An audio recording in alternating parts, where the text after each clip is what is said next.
Konti nga lang yung exposure. Parang narrator lang. Kung the end of the world na, anong gagawin mo? Dahil ko magpakasal yung boyfriend ko. Ikaw, miss, kung end of the world na, anong gagawin mo? Yayakapin. Marap ka naman sa camera. Dali na, marap ka naman. Lalaki, yayakapin ko at hahalikan ko si Damien Padilla. Okay, sige. Sana siya ng prince personal. Sana naman siya ng personal. Kung end of the world na, anong gagawin? Maghuhugas ka pa rin ba ng plato? Susundin mo pa rin ba yung mga kalat ni Reyna? Ay, baka mabasa niya. Ano? Baka mapost. Ano pangalan? Don't say bad words. Pagbayaran ko yung mga taong umaalila sa akin. May laman. Miss, kung end of the world na, ganyan pa rin ka ba mag-ipit? Mahal ko pa rin si Nighton Boy. Mahal niya pa rin. Pag-barilan siya kay Nighton Boy.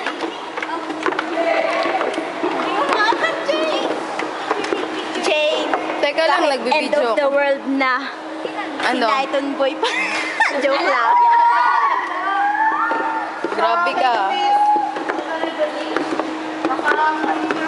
Nakakainis. Time check.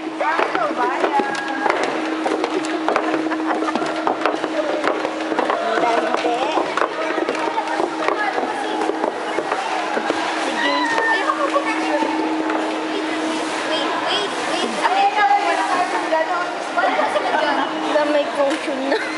Kung end of the world na, hindi ko naaasalin si Rachel. Nakakahiya.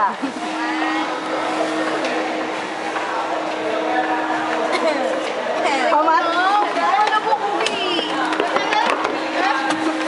Saan tayo lalabas? Saan ba sakayan? Doon pala eh. Alam ni Rachel to. Gusto yata. Wala na siya dito na tayo. Sa harap na.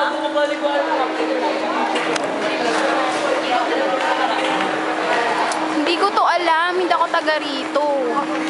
Para kami Jane taga rito. Wala akong sa camera. Tingin? Patingin! Stop. Ako yung ma'am. Ang puti ko naman. Ako nga, kitang-kita nga lang yung mukha ko. Si Rachel. At magtatanong pa po tayo sa ibang mga tao kung end of the world na. Ito, nakikita yung to nakamayot na to. Mama! Magpapakalalaki ka na ba? Sir? Magpapakalalaki ka na ba kung end of the world na? Parang tunay na babae. Unahin mo yung boses mo, sir. Oo. Kukunin kayo pinakamalanding Pag end of the world na hindi na magbabra si Superman. Pag end of the world na, ililigtas tayo natin Superman ng nakabra. Gastos.